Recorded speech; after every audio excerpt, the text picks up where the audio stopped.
Christian. All right. Does anyone here think they know what a fallacy is? Let's start with a basic definition of what we're talking about. An error of thinking? Yes, it is a mistaken or erroneous belief or claim, especially when based in an unsound argument. People have been arguing about and defining these things, at least in the Western world, since the Sophists and the Greeks in 400 and 500 BC. There are probably some Eastern philosophers who made a lot of these similar claims long before that, but I have a Western education, so this is what I know. And we blame Aristotle, Socrates, and Plato on most of these, on giving most of these fallacies sort of the form and labels that we use for them today. So there are literally thousands of identified fallacies, so we're obviously not going to be able to go over them all in an hour-long lecture, and that's fine because when you focus on just the most common 15 or 20, you'll see that these are the kinds of errors that get repeated over and over. I wish there had been some sort of video made for this one, but there's an excellent webcomic that talks about fallacies, and I just want to use this as an intro because it makes a really good point about fallacies at the end. So as you can see, this is Fallacy Man and his adventures. He's a master of philosophy, lord of debate, and sultan of reason. And wherever someone is illogical, he will be there. Wherever someone is wrong, he will tell them the way. So he starts with saying that there's a couple people arguing in the bar over sports, and one of them is saying that, I don't know, man, Peyton Manning says that this is the most talented roster he's been on. I think this might be their year. To which Fallacy Man interjects, spilling the beer tragically, that this is an appeal to authority, which is one of the fallacies we'll talk about. And two people are discussing Glenn Beck, and one of them says Glenn Beck is an idiot, so we shouldn't pay attention to anything he says, to which Fallacy Man swings it and says that is an ad hominem, which is probably the most common fallacy that we encounter in daily life. And then he brutalizes the person for no apparent reason. So Fallacy Man is trying to get himself some free refills, probably at the bar from earlier. And the bartender says that if he gives him one, or free refills, then he'll have to give them to everyone, which is, of course, the slippery slope fallacy, which is another one we see all the time in politics and public discourse. Some dude's having family troubles, and he's had a run of bad luck, to which his friend is trying to comfort him by saying that something good is bound to come along, which, of course, represents the gambler's fallacy, where you assume that probabilistic events, if you flip a coin 49 times and it comes up head 49 times, what are the odds of it coming up heads on the 50th flip? Still 50-50. That is the gambler's fallacy. And this is another super, super common fallacy, which is carrots better than candy because it comes from nature, which is known as the naturalistic fallacy. Again, don't worry about getting all these fallacies down because we'll talk about them in more detail in a little bit. So finally, he's having a debate with his apparent arch-rival Basement Boy, who argues that we should go to the gold standard, which is something the Basement Boy would probably argue, especially while wearing a V for Vendetta shirt. And Fallacy Man, of course, responds with a list of fallacies that Basement Boy has committed. But the twist, of course, is that Basement Boy points out that that is the fallacy, which is to say that even if an argument is guilty of being a fallacy in one or more ways, there are still times where those arguments might still be valid. And we'll see that in particular with the ad hominem and the slippery slope arguments, that while in general there are fallacies, there are still contexts in which, despite being what we would formally consider a fallacious argument, there is still some validity to those kinds of claims. And we'll look at that in a little bit more detail shortly. So this is a handy-dandy poster in PDF form, which we're going to use to show you the most common of fallacies and the most important. It, of course, has an illustration of Aristotle, Socrates, and Plato. Don't even ask me which one is supposed to be which. But just to say that most of these are named with their Greek and Roman names because it was these old Greeks that introduced us to these concepts. So keep in mind that a fallacy is not always incorrect. Is that big enough to read, or should I go zoom in a little bit more? See if we can make it one fallacy baby per.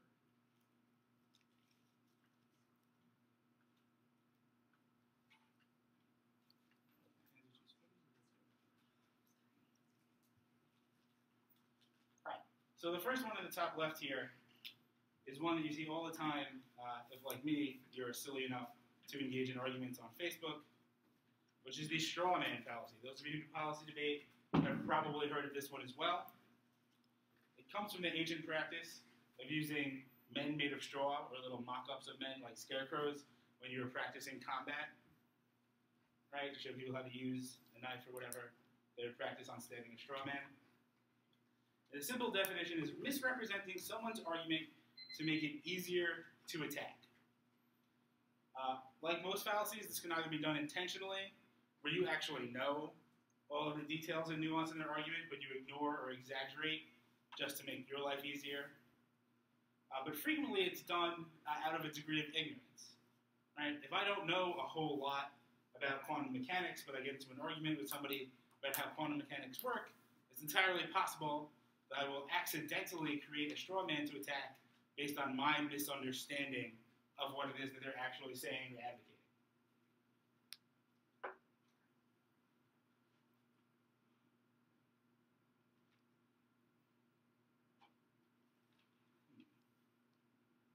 Apparently my computer does not like scrolling in PDFs.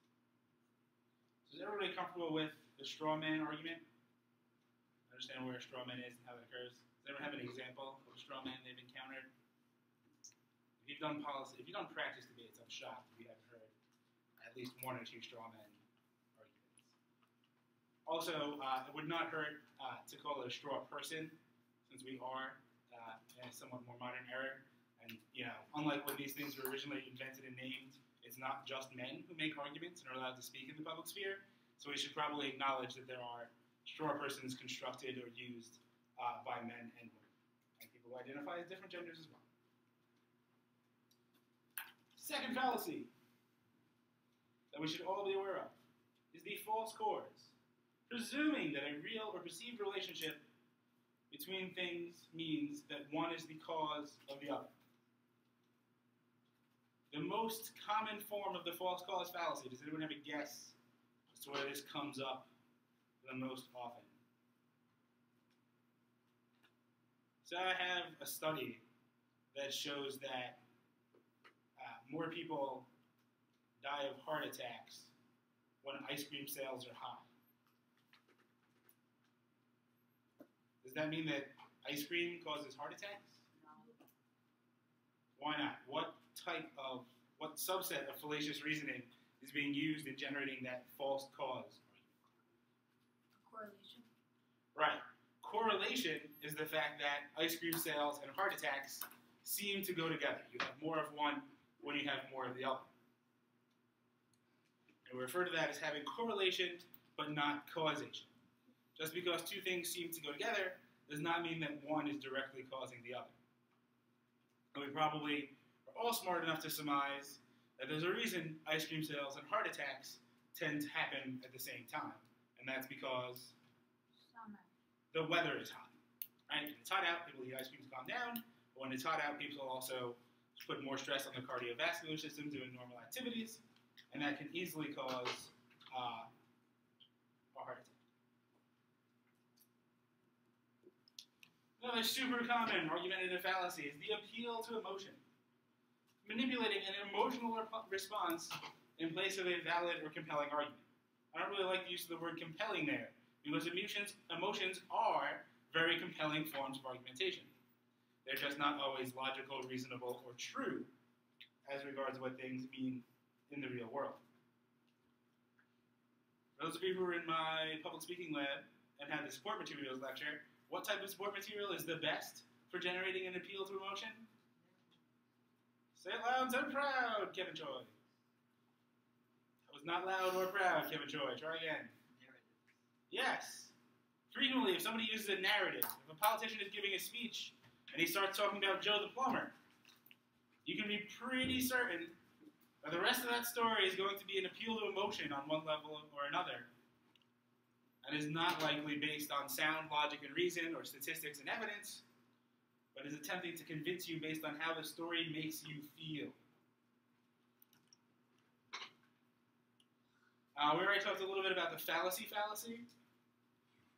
Presuming a claim to be wrong simply because a fallacy has been committed And we'll notice when we talk about some of the particular fallacies down below that there are many cases where some of them, especially the ad hom and the slippery slope, are actually relevant. This is one that, again, I see all the time because I am stupid enough to engage in Facebook arguments with people and think that I can educate them while speaking on social media. And this is when somebody comes at you and you're trying to make an argument and they say, well, I just don't believe that. That's incredible. How could you even accept such a claim? Those statistics are insane. It can't possibly be true. These sorts of statements are all making appeals to personal incredulity, saying that because one finds something difficult to understand or believe, it must not be true.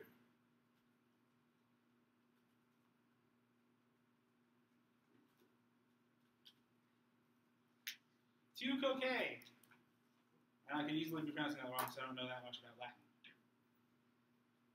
Another very common fallacy, where instead of responding to an accusation about your argument, you say, but you did the same thing, or you're guilty too. This one happens all the time in debates. You don't have any evidence to support that claim. Well, neither do you. Well, whoop-de-doo. Maybe we're both wrong, right? That's because you can turn something back on your accuser does not mean it is not still a relevant criticism of your argument. This is one that, even though it's a fallacy, is still useful, right?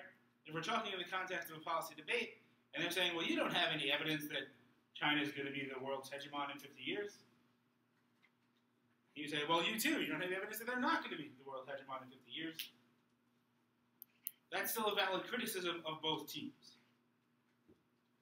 And you can still win based on having more logical reasons or other support materials besides having actual evidence of a scientific or published comment.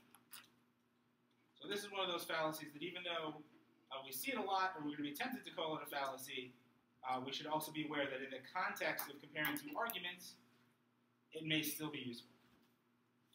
One of our favorite fallacies as human beings, you'll hear this all the time in every context, from sports broadcasters to political analysts to politicians themselves, is the ad hominem. Literal translation of ad hominem is at the body, which is to say that instead of attacking your opponent's ideas or arguments or evidence in and of themselves, you attack your opponent in and of themselves, character or personal traits in an attempt to undermine their argument. What is the one time where an ad hominem, or the one type of support material for which using an ad hominem attack of the person using that support material is not a fallacy, and it's still a valid argument? Ryan? If it's an argument and evidence by Joseph Plummer who knows nothing about the subject. Okay, well, it depends. There could still be valid evidence to support Joe the Plumber's claim. We're asking what type of support for a claim, what kind of evidence justifies an ad hominem attack? Fred? I suppose like using something like Heidegger as a Nazi because that means that his ideals must be like matched with his person and what he did. I'm not sure if that's exactly what I'm looking for. Maybe somebody else can get a little closer Can to you the target. question their credibility? So they don't have the knowledge base to back up the claim? When the support for the claim is the authority or credibility of the speaker, then it is perfectly legitimate to attack the knowledge or credibility of the speaker in order to refute the claim. One type of support material is the appeal to authority, right? We went over that? And we said that sometimes somebody just is in a position to know or is an expert and authority figure. So the support is literally the fact that I am an expert and I am credible enough to make and support this claim just because of who I am. If the support material is the credibility or the authority of the speaker, then the ad hominem, rather than being a fallacy, is a valid critique of that credibility or authority. Or should be a valid critique of that credibility or authority.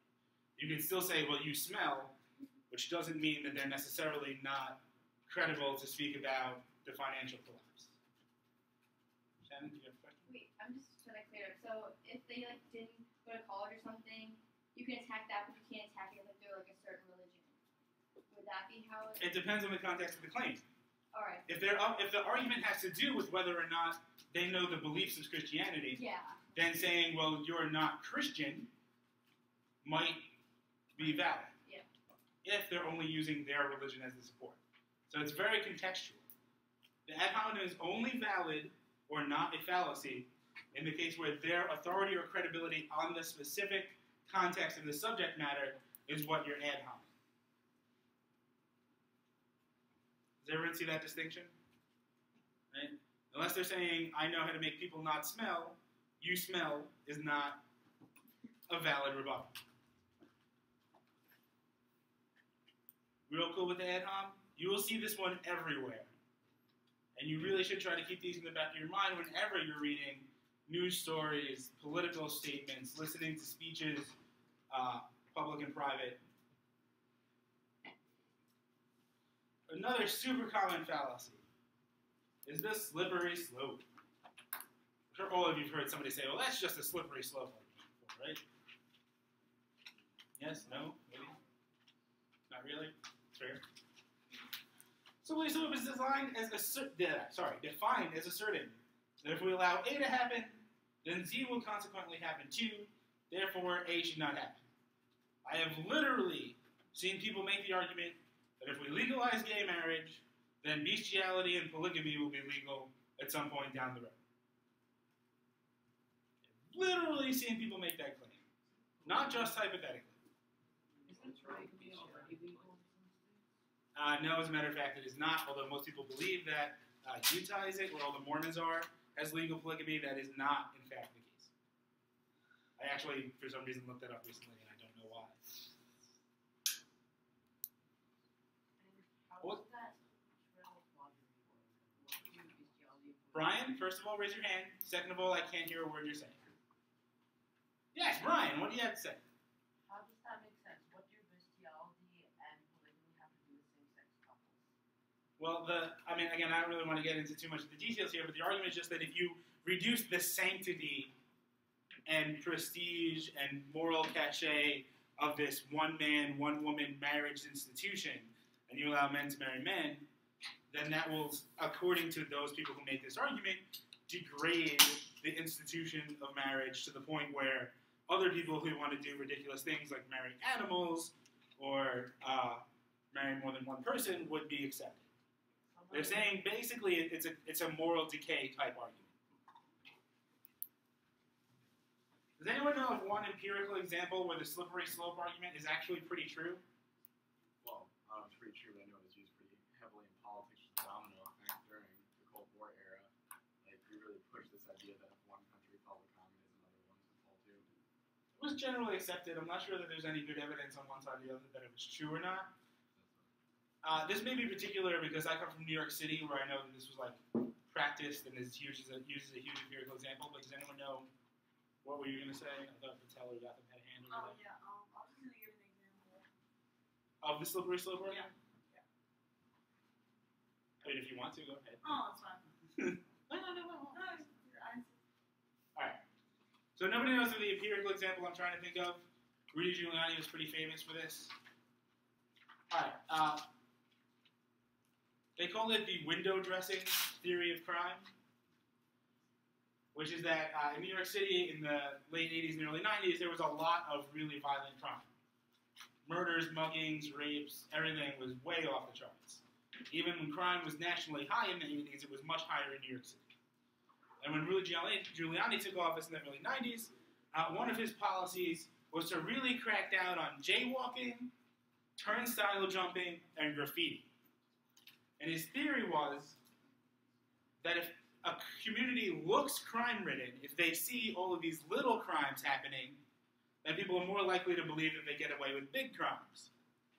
And they actually found, even before national crime rates dropped, the statistics are pretty good on this, that when they cleaned up the graffiti and they arrested the graffiti artists, and they will fine people for jumping turnstiles and jaywalking, that murder and rape rates went down. So most people would have said it's a slippery slope to say that letting graffiti artists run free is going to lead to more murders and rapes, but it turned out there's some pretty good, although circumstantial evidence, that that was the case. So something is really a slippery slope argument in the fallacy sense when there isn't good reason to believe that the thing you're arguing against will actually lead to the thing that you're saying is the worst case scenario. What's turnstile jumping? Oh, well, for those of us who have subways, the subways have things where you're supposed to swipe the card and then walk through the turnstile, which is just those like 3 metal bars that rotate, They jump over. right? And then if you don't swipe, the bars won't rotate, but if you're not like really short or really weak, you can probably just jump over the metal bars instead of paying for your subway fare. Okay. So it's a really minor way of stealing from the city. So Peter would be a huge fan. My personal beliefs are not relevant to this discussion.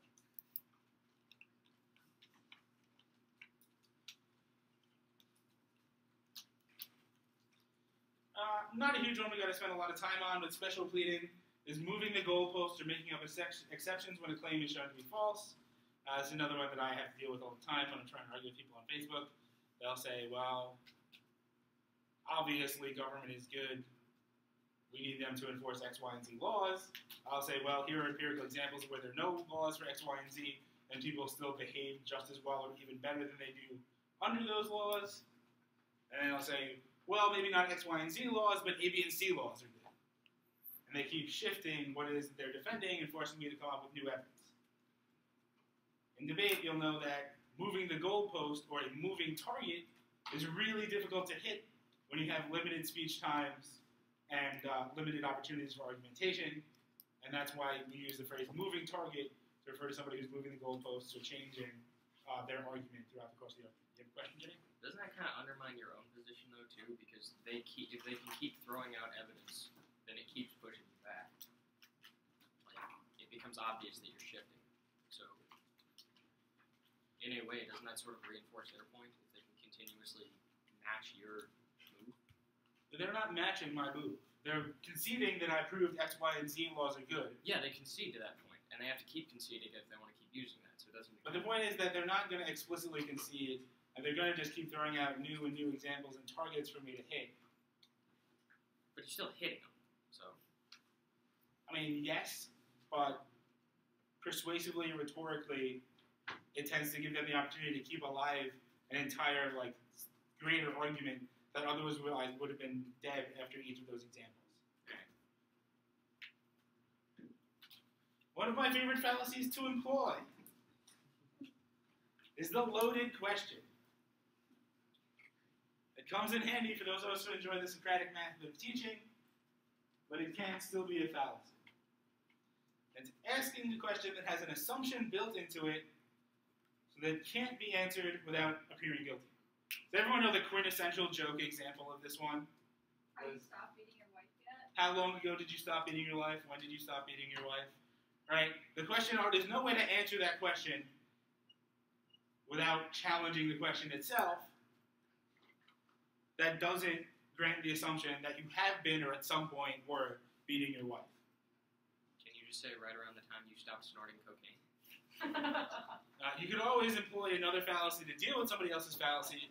I would prefer to advocate that we try to elevate the level of discourse and discussion and call out other people's fallacies when appropriate, rather than simply getting down in the mud and throwing crap at each other like monkeys used to. Or still do.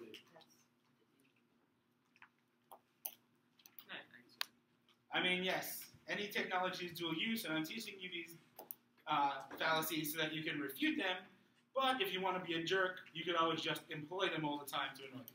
Yay. Somehow I assume some of our more trollish persons are going to do that a lot. Guilty as charged.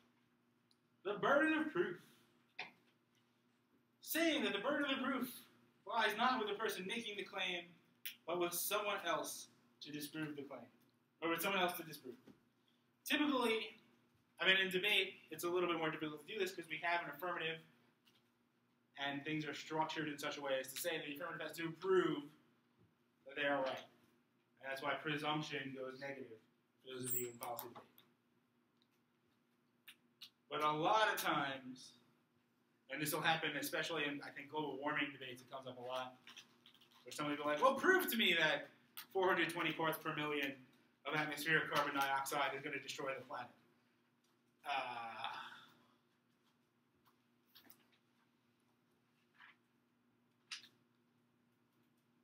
Normatively, or usually what we say is that the burden of proof lies on the person who's making the positive assertion, or the person who's advocating change. Right? You're the one who has to prove your claim. You can't turn around and say to the other person, well, disprove my claim.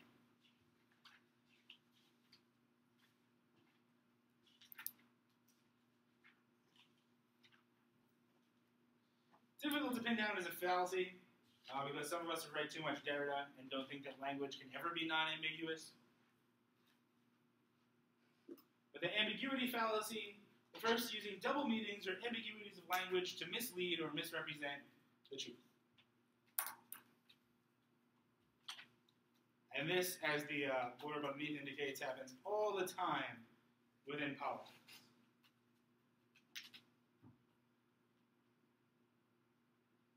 Actually, the example down there is pretty amusing.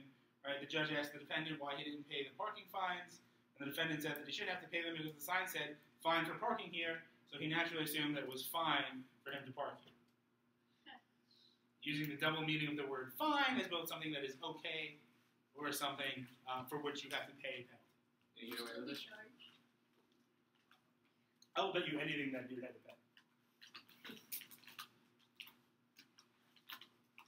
But that example is kind of difficult to contextualize because we're talking about the government who will enforce its laws whether they're legal or not. I also really like the ambiguity picture. If none of you have ever seen that before, you can see that either as a white chalice or as two dark faces. Yeah. Oh, Huh? Oh, you can't see I that. know it's at the same time, but not good.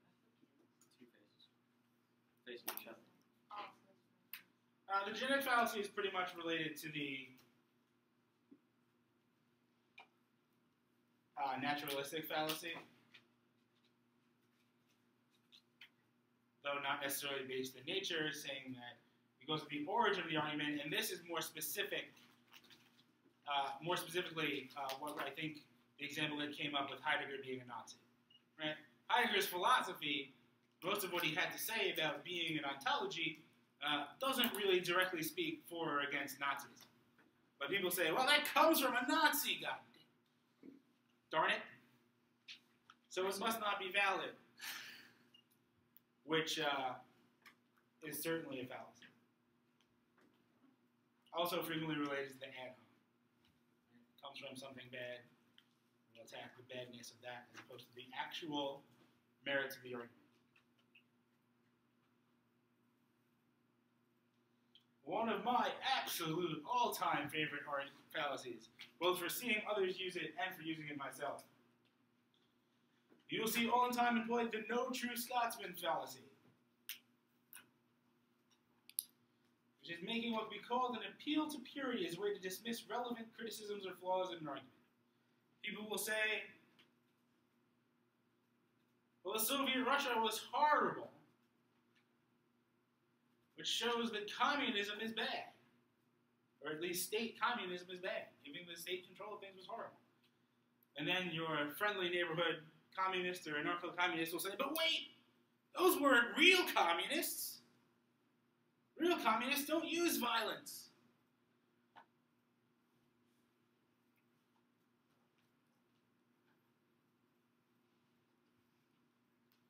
Now sometimes, this is another one that might lead you to be guilty of the fallacy fallacy.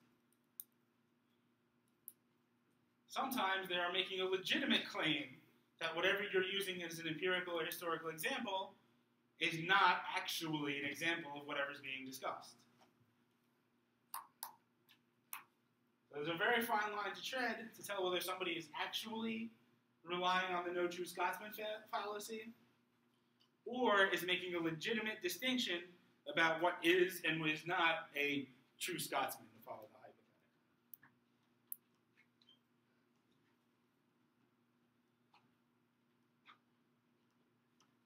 Is everyone comfortable with the no true Scotsman? Sometimes this gets people confused. I don't know why it's Scotsman. Clearly, Plato, Aristotle, or Socrates did not know who the Scots were. So somebody later must have named this one. Can you read the stories? I think that's what it has to do with. Yeah, but I don't know who originally wrote that story. I know that that's the quintessential example of the no true Scotsman fallacy. But I mean, I don't know whether that was like Smith or Hume or some other totally random dude whose name I never heard.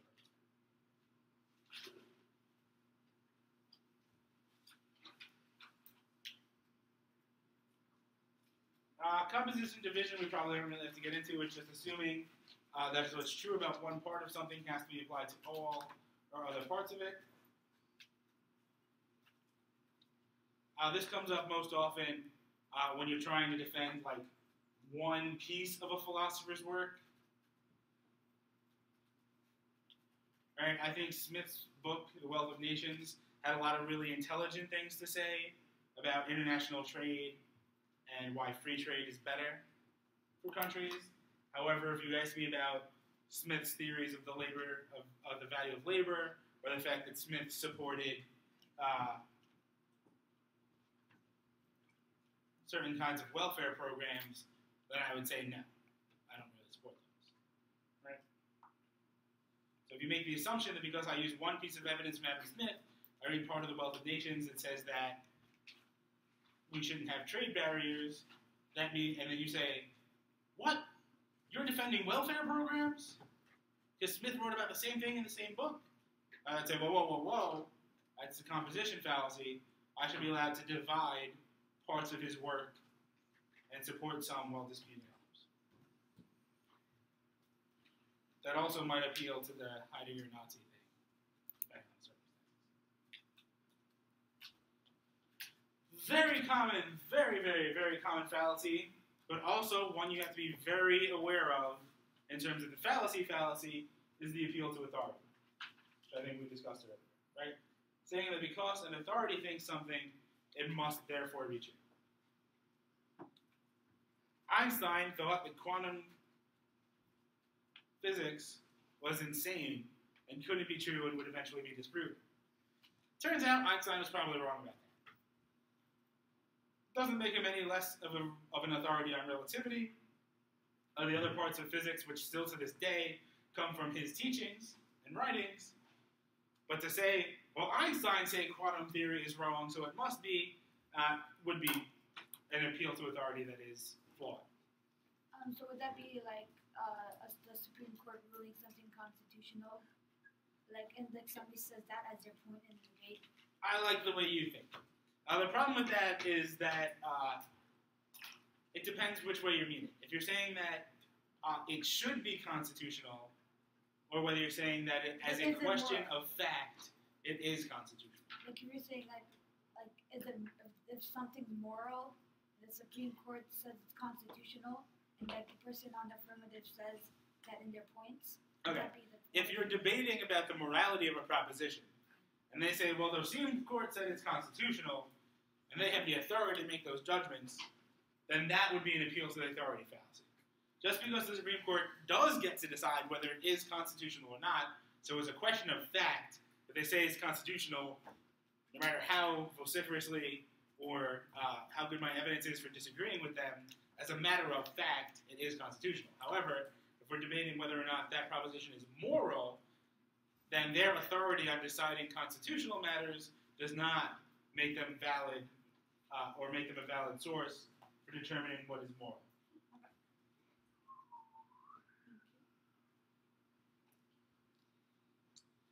Everyone good on the appeal to authority, when it's a fallacy and when it's not? Because this is an important one that comes up all the time.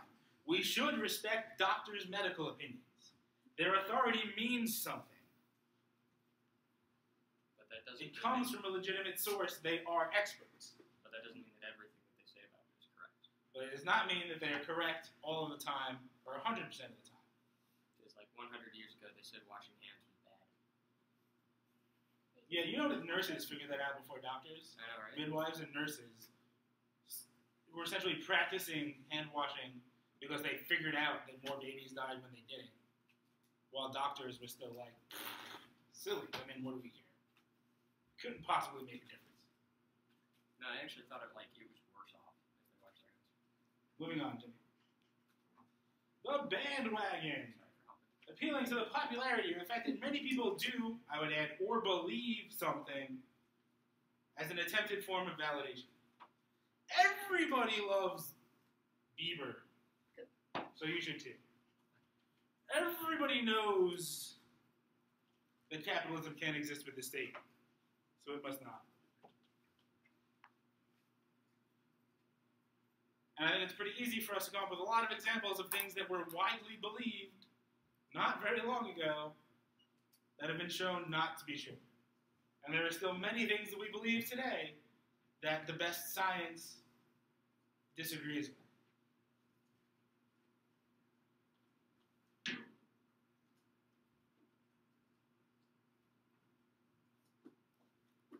The gambler's fallacy is a favorite of people who are bad at math or understanding how probability works. We already did the example with the 49 coin flips. Right?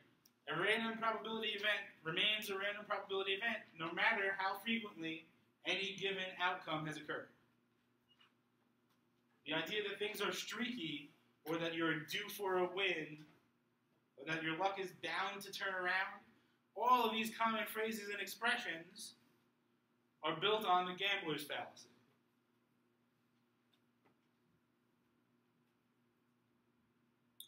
Unless you're misreading somebody else's use of probability, it's pretty hard to be guilty of the fallacy where the gambler's fallacy is concerned. It happens, but it's not one you generally have to worry about. I don't know why they call this black-white. Usually this expresses the false dilemma fallacy,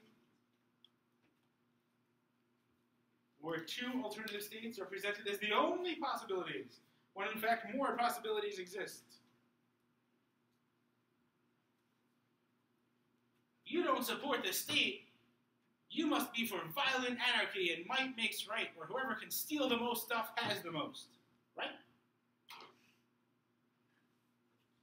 Pretending that because you're opposed to one thing, there is a necessary consequence or dilemma or alternative that is the only possible thing you could be supporting. Well, if you're not a capitalist, you must be a communist. And we don't like communists around here. Well, that's ridiculous. There are state socialists, there are mutualists, there are syndicalists like Chomsky. Right? There's a huge range of options in between pure capitalism and pure communism. And pretending that those are the only ends of the political spectrum is a fallacy. Again, I would prefer you refer to this one as the false dilemma. But for some reason, this particular poster went with black or white.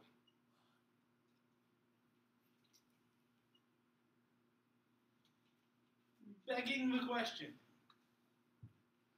is employing a circular argument in which the conclusion is included in the premise.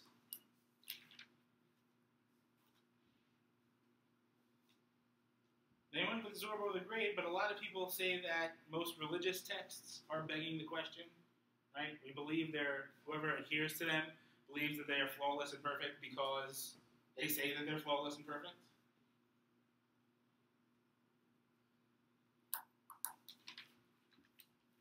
There's also a distinction between the colloquial use or the conversational use of begging the question. A lot of times, somebody will make a statement while I'm saying, well, that begs the question such and such. And they'll be like, wait. You saying this is the begging the question fallacy? I'm like, no. What I'm saying is that your statement really makes me want to ask other questions. That it begs for us to look deeper into certain parts of the claim. So there's a conversational use of, well, that begs the question. I oppose federal funding for schools. Well, that begs the question, do you support public schools in any form? Right? So just be aware of, when you hear somebody say begging the question, you have to sort of use context to figure out whether they're saying that the begging the question fallacy is being employed, or whether they're just saying, well, that really makes me want to ask another question.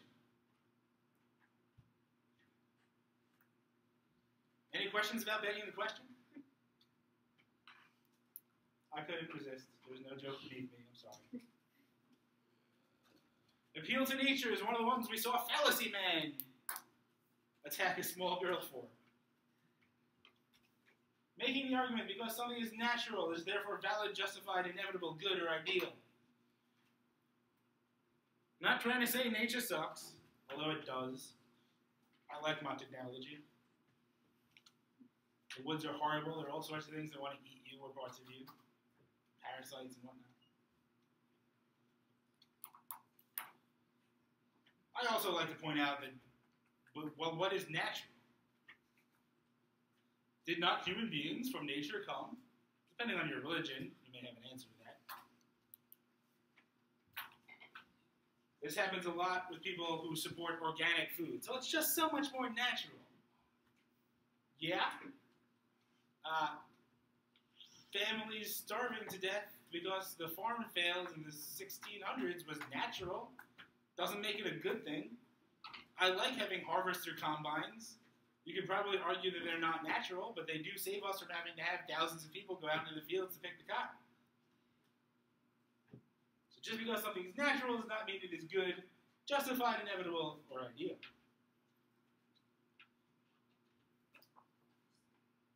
Any questions about the appeal to nature? Jamie, he says hesitantly. Oh, okay. Well, now we're doing that. Could you technically run down the line that since like we came from nature and everything we constructed was from natural materials, we can technically say that anything's natural is like a counter to that? That's kind of what I was saying before, is that I don't really think that there's any kind of a clear or objective way to define the distinction between natural and unnatural. It seems like we came from nature, as far as I can tell. Again, part of the problem with that is that certain people have ontological and other religious beliefs that humans are somehow special or set apart from nature, being imbued with a soul by God and things like that make us different in some way. So you can always make that argument, but if you want to stick to the questions of logical fallacies, it should just be, do not allow the presumption that natural is good. Even if you get to the point where you can agree that something is quote-unquote unnatural, that doesn't mean that it's bad. Right? Like DDT is pretty unnatural. But if you live in a country that has lots of malaria, being able to use DDT to kill a ton of mosquitoes and prevent millions of people from dying of malaria may not be natural, but it still seems like a pretty good idea to me.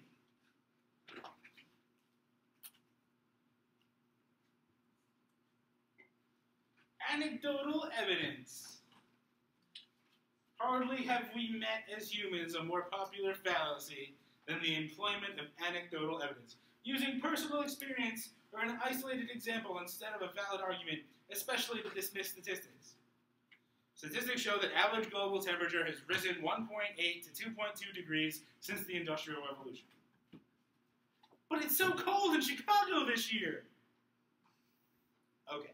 Your anecdote of your experience in one part of the planet does not change what thousands of scientists have spent millions of dollars trying to figure out about the entire planet in order to construct those statistics.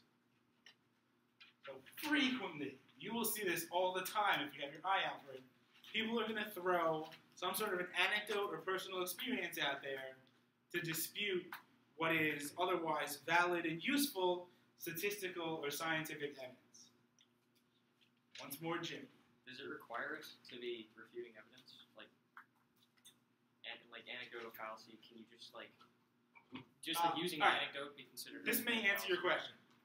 What two-word term have debaters, especially policy debaters, possibly heard that might be a more generic label for the anecdotal fallacy?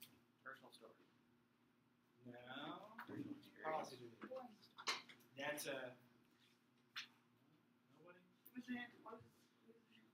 That is a hasty generalization. Another form, or another way to express the anecdotal fallacy is the fallacy of the hasty generalization. And I think that sort of responds to your question, right? Like what most people are doing when they use anecdotal evidence is they're not saying X is possible, but they're trying to say X is probable or predominant or most likely based on insufficient evidence, right? And that is what we refer to as making a hasty generalization. They're attempting to draw a conclusion from a very small sample or an inadequate pool of samples about a much larger, broader issue that includes many, many more potential examples. If you're talking about statistics, this could also be referred to as insufficient sample size. Right? If I only polled 10 people, and I found out that 100% of those 10 people think that global warming is a hoax, does that prove that most people believe global warming is a hoax? No. This is a lot more than 10 people I could or should have asked that question. So, anecdotal evidence, insufficient sample size, and hasty generalization are all different ways to categorize or label very related and similar fallacies. Does that sort of deal with your question, Jimmy? Yeah. I already forgot what the question was.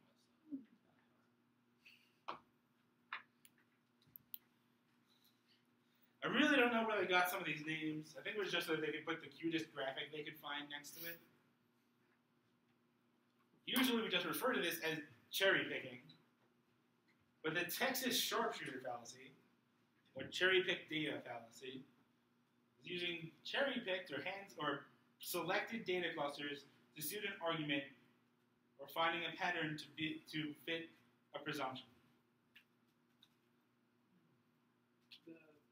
The name comes from the most famous example of it, the one that I originally heard it, where if you're in Texas and you want to pretend to be a sharpshooter, you shoot at the edge of a barn, then you draw the target around where the most shots land. Ah. Did everyone hear Fred's explanation of where that came from? It's actually a decent. Jaquan and Christian, did you hear? When people say it, Firing it around. Yeah. I mean, somebody who performed a forensic analysis of that target would probably be able to determine that the paint had dried into the shots as opposed to being splintered by the shots, and probably, if they look closely enough, would be able to figure out what was going on.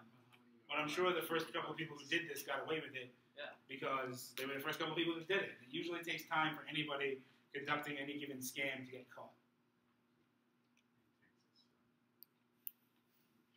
Yeah, does Texas even And you'll see this all the time on both sides of the global warming debate, on both sides of crime and violence statistics, on both sides of gun control debates. You'll see a lot of cherry-picked data where we look at very small samples or particular areas instead of looking at the entire relevant data set. This is one of the most popular fallacies in American politics. We live in a nation built on compromise. Yeah, compromise, like saying that slaves are only 3/5 of a human being. Compromise is not always a good thing. The middle ground fallacy is assuming that a compromise, or the middle point between two extremes, or two arguments, or two claims, must be the truth. You probably hear this all the time.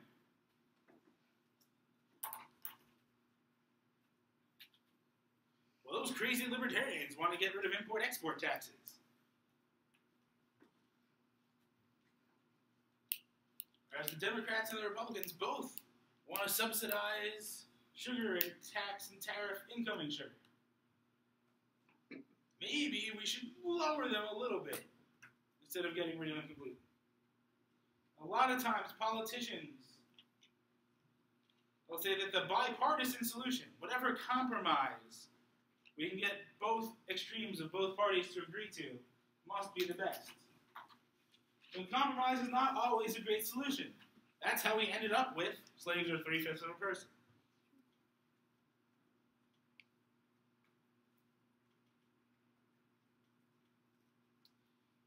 So that covers all of our most common and significant fallacies. Does anyone have any fallacies we didn't mention or questions about the ones we did mention? Gotham, I saw your hand first. Can you go over the fallacy really quick? Okay, the fallacy is what Fallacy Man was doing. Whenever anybody said anything, as long as it generally fit or could be accused of being one of those fallacies, he would say, it's that fallacy, and pretend that that had been a complete and adequate rebuttal of the relevant claim. Right? But if you notice, and I tried to highlight, several of these fallacies are not always fallacious. They're not always incorrect. There are times when the slippery slope is right. There are times when an ad hominem is a valid criticism. So, if you accuse somebody of making an ad hominem fallacy, when in fact the original claim had been an appeal to authority, and the ad hominem is relevant to that person's degree of authority on the subject at hand, then you are guilty of the fallacy. You have said, that's an ad hominem, I don't need any of the details, he's wrong. When in fact, if you paid attention to how the fallacies work, you're committing a fallacy of your own, which is assuming because something looks like or sounds like or is very close to being a fallacy that you can dismiss the claim. It's also the fallacy, even if they're guilty of a fallacy, maybe they did use an ad hominem, they could still be right? The underlying claim, even if their choice of support materials for that claim are totally ridiculous and wrong and fallacious, it's still possible that the claim is correct and that there were other supports or evidence that they could have used but didn't know of or didn't choose to employ. Can you go over the gambler's fallacy? Okay. I like this one. It's kind of hard to explain if you're not very familiar with statistics and probability, or the question of probabilistic events. Like the coin thing. I get it. The thing, how do people like think that that's real? Like, I mean, are you saying that people think that there's a more chance of a tails? It's like a It's belief one in of luck. those. It's one of the things that almost tends to operate on us unconsciously, or without our being aware of it. Even people who are well versed in statistics have a tendency of still thinking of things as streaky or talking about them as if they were. Right? If somebody's had a run of bad luck or random bad events that just happened to them, you'll frequently say, there, your luck will turn around soon. Right? Any of those expressions or beliefs or statements that imply that random events follow patterns or are streaky or your luck is about to turn around, all of those things are examples of the gambler's fallacy. And I'm telling you, even people who are math majors in statistics and probability will occasionally be caught at the diner talking to a friend and going, oh, there, it's bound to turn around soon. Either because we just naturally feel like things aren't totally random even when they are, or because he's just trying to be comforting, he or she is just trying to be comforting and nice, even though they know that chance is chance and probability is probability. Does that help? Yeah. Yes, Brian.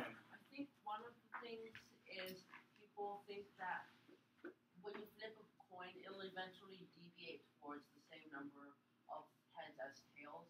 So they believe that if you have way more heads than tails, then you're going to start getting lots of tails. Which is true over large sample sizes, but which is never true of any given flip. Right? That's sort of the crux or the heart of the gambler's fallacy. So 49 tails in a row. I mean, it's incredibly improbable, but it's not impossible. And there's no guarantee that the next flip is still a 50-50 shot. I Liz? forget what it's called, but what is it when you like go off on a tangent? That's like Red herring? Red herring? If you're using a tangent or something like that intentionally to distract your opponent or to take away from the main issue, right? If we're discussing global warming and all of a sudden I start talking about how one particular crop in one particular place grows better with more CO2 and blah, blah, blah, blah, blah, and I spent half an hour talking about that, that would be the red herring fallacy. We are using some detail or some other issue to distract. Or if, say, we're having an argument about global warming, and you use a word I don't like, and I start saying, you use a gendered pronoun. That's wrong. We should focus on never using gendered language, and that's much more important than the issue of global warming. That could be a deeply held personal belief and conviction, but insofar as the original argument was supposed to be about global warming, it's a red herring. It's a distraction or something else being used to take away from the actual substance or content of the debate. And again, that's one that could easily be fallacy instance, right? Sometimes the red herring is important in and of itself, as with that gendered pronoun example I just used. That really does matter to a lot of people. So there's no reason to assume that they're just using that as a distraction, or because they were afraid of losing the original argument, they may just very seriously think that's more important or a greater issue than the original argument. Should turn this off. I mean, we can keep it going for the Q&A. All right. They can edit it after the fact, I think. So, any other questions? Anyone else ever heard of any other fallacies that we didn't cover? Because there are literally thousands of these things. Most of them, some people have heard of by their Latin names. Correlation, not causation. The sort of the flip side of that is the ergo hop, propter hop, ergo hop, right? Saying that after something, I may have just totally massacred the Latin, I'm sure, but that assuming that because event B happens after event A, that event A must have caused event B, whereas there might not be any actual correlation or causative explanation there. Looks like you had a hand. Yeah, is there like a should-could fallacy or something like that? Oh, that is ought Yeah, yes. fallacy, right? Attempting to describe the way, that could go either way, right? You may be describing the way things are, or the way something is, in order to say what it ought to be. I didn't think it was necessary to cover that one, because it's sort of included under the naturalistic fallacy, right? The way things are, or the way they ought to be, and that's not necessarily true. We can always argue that things ought to or should be different, depending on our values, choices, morals, and ethical systems. Like someone used it against us in the debate because the topic said should, and then we were talking about how like it physically could be. It's like they use it's a fallacy saying that it doesn't matter if it can be, but as long as it should be. It's a little bit different because saying that something should be some way, if you're saying that something should be some way, we should all be able to fly. And then somebody else wants to say, well, that's just not possible. Well, it's hard to say that something should be if in the final analysis there's no way to make that should or to achieve that should. Yeah, because the judge took their like is not possible and they took a non-required argument that it's not possible. But so like could it be? I mean, it's hard to know without the specific example of what was being argued, but there may be a way to contextualize everything, right? And to say that even though it's not possible to achieve this 100%, we should still strive to get closer and closer to it, or as close to it as we can come, right? We still ought to try to reduce the homicide rate to 0, even though it's quite possible that we never will, right? So, is-ought fallacy is really complicated when you think of it in those terms, but just at its most basic level, it's the question of, are you describing the way things actually are and attempting to make the leap from the way things are to the way things should be under as if it were some sort of a moral or ethical claim. And in a lot of ways, you can think of the naturalistic fallacy as a subset of that, right? Saying this is the way things are in nature, therefore it ought to be that way. Brian. Can you go over fait accompli? I think it says that it can be summarized as get over it.